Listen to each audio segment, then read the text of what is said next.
Good evening and welcome to the SVG-TV Evening News for Tuesday, April 5th. I am Khalil Cato with the details. After a 2-year absence due to the COVID-19 pandemic, Vincy Mass is on this year and will return to Victoria Park and on the streets of capital Kingston for the 2 days of parades in its traditional format from June 24th to July 5th. This was outlined at a news conference today by Minister of Tourism and Culture, Carlos James, who noted that the decision is based on the island's continued low COVID-19 positivity rate, the current protocols, and intensive discussions with the Ministry of Health, the COVID-19 Task Force, and the Carnival Development Corporation. You know, Vincy Mass it's not just about having fun and partying. It's really importantly about our culture, the economic considerations relative to our artisans, which is including mass men or builders, producers, promoters, calypsonians, even the food handlers and vendors who line the streets of Kingston during that period. Of course, people also who travel to our destination. They come here because of Vincy Mass, they want to participate, they want to indulge in our culture and what we have to offer as a people. So we are not, yes, I've heard the conversation that there needs to be a national release, but there are also greater considerations at play. The preservation of our culture and our cultural identity as a people, the promotion of our artisans in their work to ensure that they're also able to generate revenue around this period, and importantly, to ensure that we do not lose the calendar dates that are listed for Vincy Mass in St. Vincent and the Grenadines, the hottest carnival in the Caribbean. I know. Minister James, however, urged persons to get vaccinated and to protect themselves during this period, noting that the green light was given by the health authorities to proceed with Vincy Mass in full. This can change on the positivity rate and health protocols. The positivity rate on the day or leading up to these events will determine how our activities proceed during those periods. Particularly, as I said, if for any given period you have positive cases coming out of different health districts, which can indicate to us the possibility of community spread, quite obviously our health officials will have to do the responsible thing and make the necessary adjustments to our health protocols, which will obviously affect how we roll out activities during the Easter weekend and also during the Vincy Mass festival. All of these events which we will plan and which we will have promotion associated and aligned with these events are tentative to or likely to change based on the health protocols during the given period. And that is why I continue to encourage us to, importantly, get vaccinated, limit the transmission, adhere to the protocols, wear a mask, protect yourself, protect your families and loved ones, and generally the public, and be alert as to, possible events or locations which you may go to, which can put you at risk and persons who are vulnerable within our population at risk. Meanwhile, Chairman of the Carnival Development Corporation, Ricardo Adams, said that he is hopeful that Vincy Mass 2022 will go forward in its full traditional format. We have been very hopeful for the last couple of months that the time would come when the medical professionals would give us the green light to go ahead with Vincy Mass, as we as a nation would love to, and as we as a CDC would love to facilitate. And so that word came on Friday, that as it stands now, Vincy Mass can happen in its traditional sense. I can tell you that the energy that is bottled up waiting to be released is not going to make it a traditional Vincy Mass in terms of the enthusiasm of the general public. But at least you remember when we went initially to meet with the cabinet, we had proposed a number of vaccinated events, scaled back events, more controlled locations, etc. And now, again, going on the guidance of the professionals, we have been able to revert to some of our traditional venues. We're now able to say that we can go back to the streets of Kingston. Adams said as part of the Vinci-Mass promotion, the CDC will be encouraging persons to get vaccinated and other ways in which they can protect themselves from contracting COVID-19. Based on the amendments to the protocols, the CDC would commence the promotions of a full Vinci-Mass 2022. And we have an ad that will be released either later today or tomorrow. But that ad is pretty much ready for release.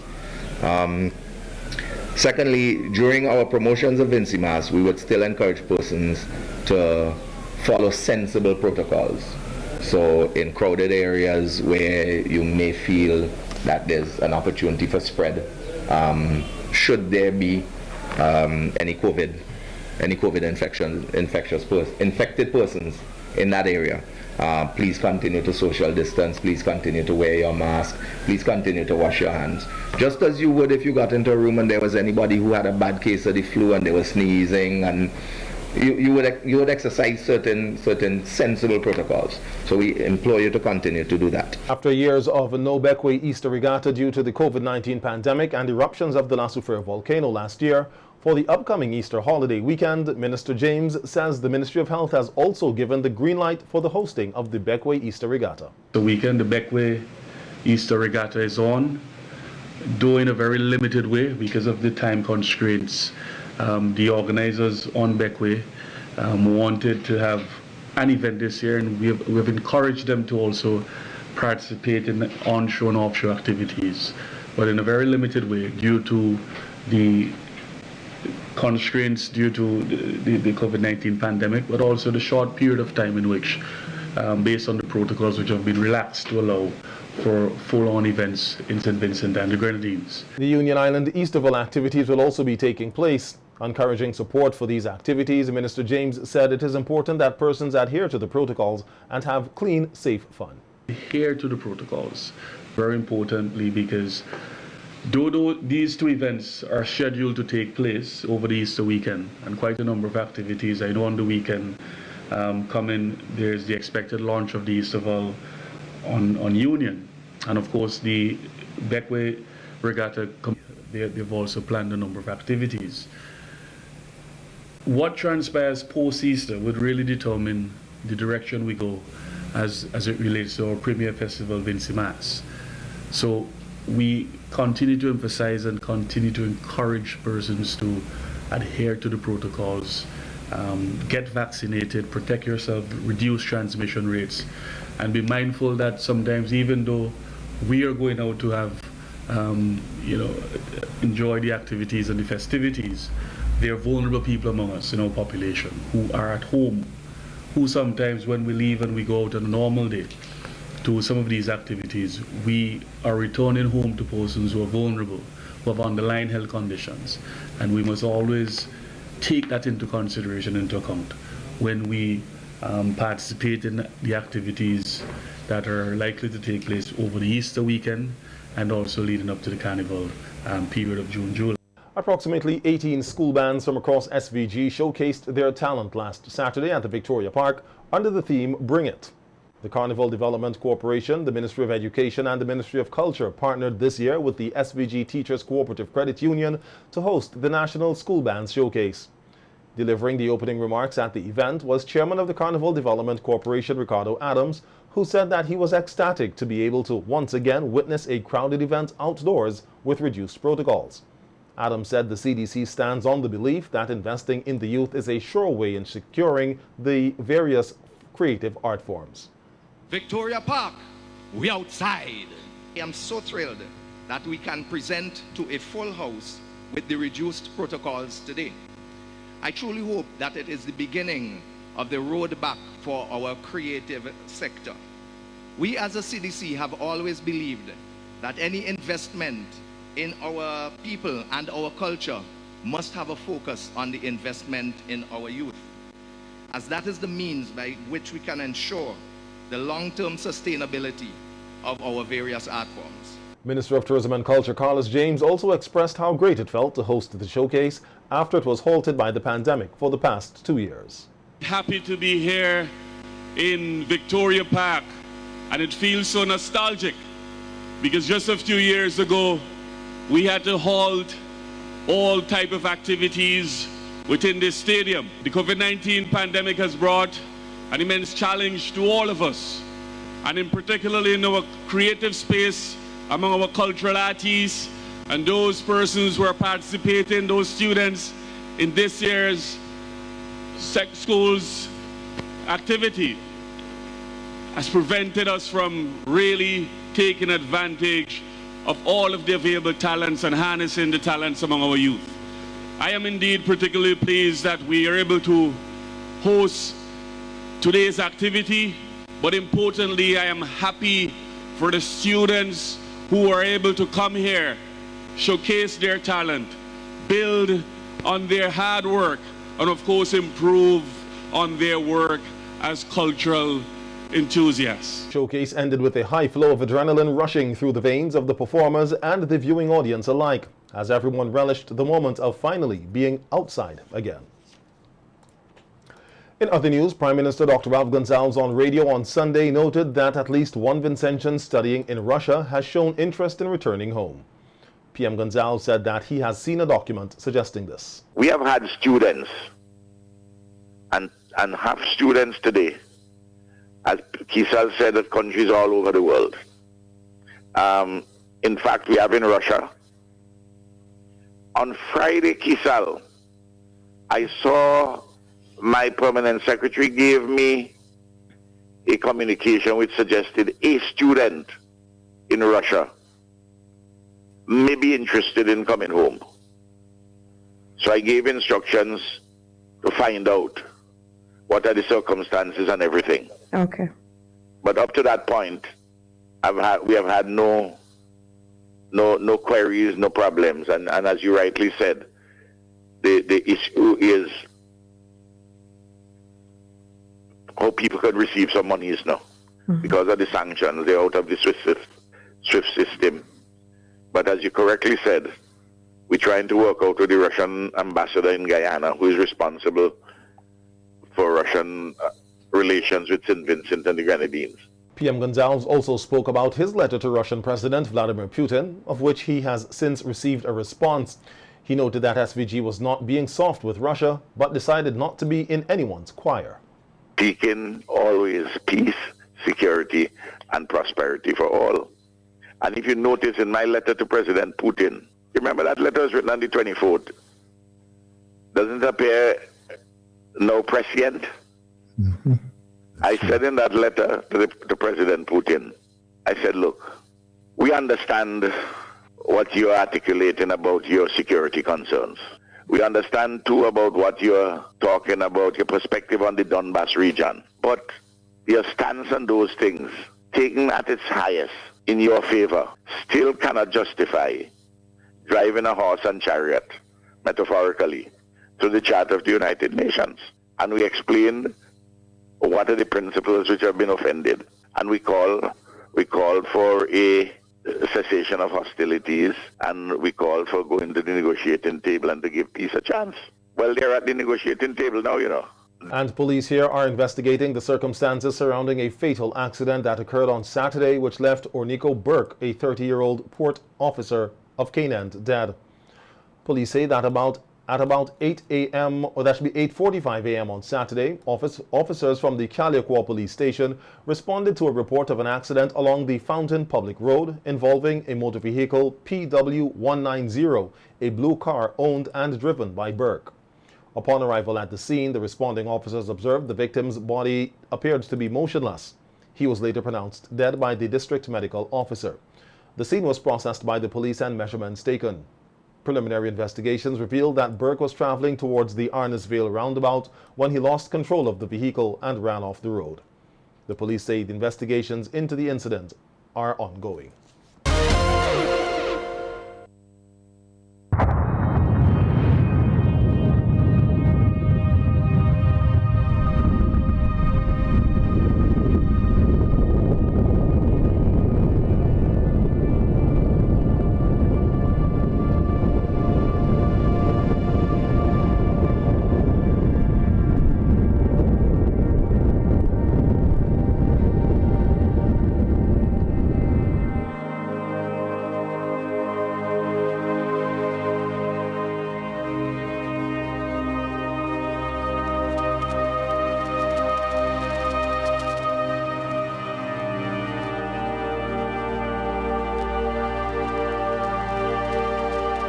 In our Rise from the Ashes segment this evening, we take a closer look at the La Soufrière volcano monitoring team from the University of the West Indies Seismic Research Center, who has been credited with saving the lives of thousands of Vincentians by providing adequate notice ahead of the April 2021 volcanic eruption. Our news team spoke with lead scientist, Professor Richard Robertson, who shared how they were able to manage the volcano monitoring activities, which were deemed spot on. While Vincentians were shopping, frolicking, and preparing to welcome the 2021 New Year, scientists at the University of the West Indies Seismic Research Center were alerted to an unusual event occurring at La Soufrière. It all started after a hiker sent a photograph to the seismic research team showing a small lava dome growing at the base of the existing dome in the crater of the volcano. On December 29th, a team was sent out to capture data, and it was confirmed. La Soufrière was experiencing an effusive eruption. The team sprang into action, installing new volcanic monitoring equipment and collecting samples of the material coming from the new dome. The material that was coming out was very similar to what came out in the dome in '79. A lot of what we were doing during that phase was to look for what will happen next, and we all thought that at some point the dome growth might continue and eventually stop, but there was always the possibility that it could go explosive. After months of around-the-clock monitoring, seismic activity started to increase significantly in late March. By the week of April 4th, the volcano was experiencing up to 50 earthquakes per hour. The team knew they could not wait any longer. The evacuation order had to be issued if they were to save the lives of persons living in the red and orange zones. We were always under a certain amount of pressure to give the authorities, NEMO, and the government sufficient warning before the first explosion so that they could get people out of the way. For weeks, La Soufrière continued to explode, shooting ash into the sky which blocked out the sun. Houses crumbled under the weight of the ash, and vegetation withered. The lives of Vincentians came to a halt as everyone watched and waited for the mountain to quiet down. So when the explosive part finished on the 22nd of April, we would have relaxed a bit because it meant that, having to deal with this explosive component, which is the most dangerous phase in any eruption, had been over. As if to make an already bad situation worse, heavy rains posed a new threat to communities in the red zone. But then once you started to have rain, the ash became more and more of a problem because the rainfall remobilized the ash, pushed it into the valley, and caused a lot of destruction after the explosive part, the most dangerous part. Professor Robertson says he hopes the people of St. Vincent and the Grenadines recognize that everyone has a role to play in disaster preparedness.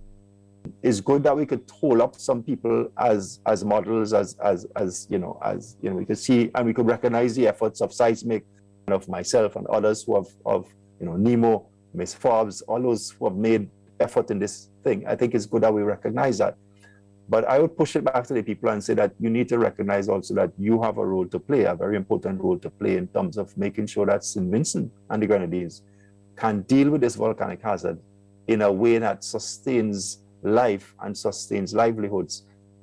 And 1 year later, the alert level for La Soufrière has been lowered back down to green, and the skies over St. Vincent and the Grenadines have cleared as the island works towards recovery.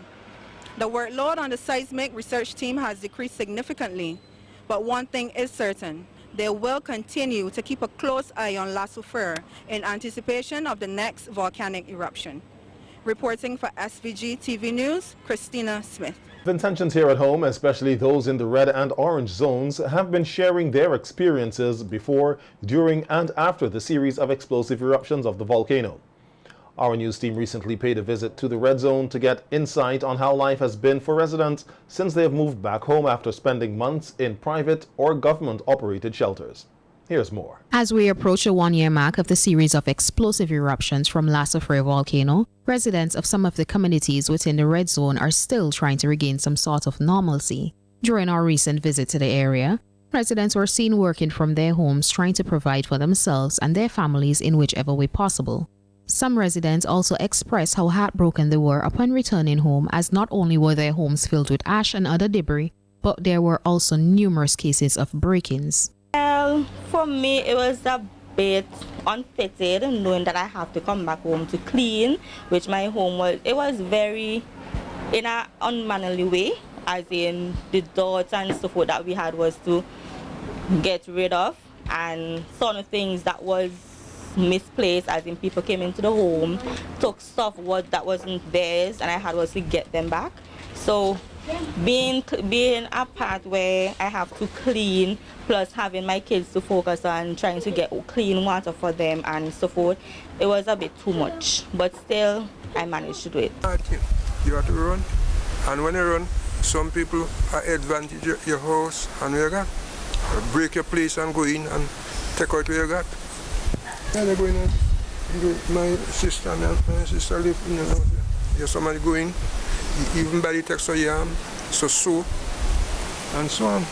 One resident expressed that although he has returned home, his heart is still not settled, as he strongly believes there will be another eruption sometime in the future. I really thought we won't be able to resettle here again. We came up for the first time. I was kind of scared, especially coming up when you leave Orange Hill, 18 coming up. When I look at the road, it wasn't good. The whole place wasn't looking like this. I mean, like a desert. Telling the truth, up to now, it didn't feel normal to me. To me, like, it is not finished, and when I look at the surrounding, well, the ashes are still in my yard. You understand? It didn't really feel that right.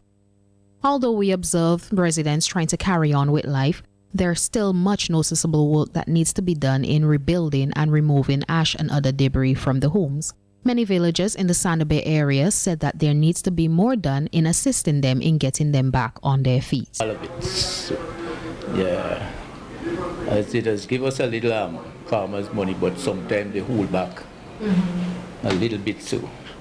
Yeah, they hold back a little so. That is sometimes you got to hold back, yeah. Sometimes, to meet bills and so forth, Yeah.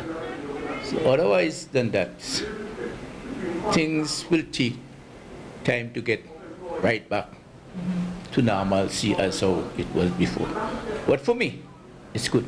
Well, they said they will help us with the shop. Up to now, I didn't get nothing. So it's what I sell, I just have to think with, pay my bills and so forth like that. So I'm still hanging there. I have life. Where is life, there is hope. So I thank God still. They said they come in and fix it up to now. But they said they will come and help, so I don't know if they will come. So I'm hanging in still. We left, before we leave, right, I had cabbage, potatoes, cassava, planting and everything. Nothing. Everything gone, you understand? And the sad thing about it, I haven't received a dime from any assistance from anybody. I mean, this is what I'm saying from day one. If they were going to assist people in terms of, well, who have crops and so, they should have go through the community, or even the farm, and find out who walk in and give them assistance. That is how I feel, you understand? I'm telling you the truth, there are other folks who have not received anything, who have told me that they have not received anything also, I'm still looking forward. Reporting for SVG-TV News, I am Nicole Ballantyne.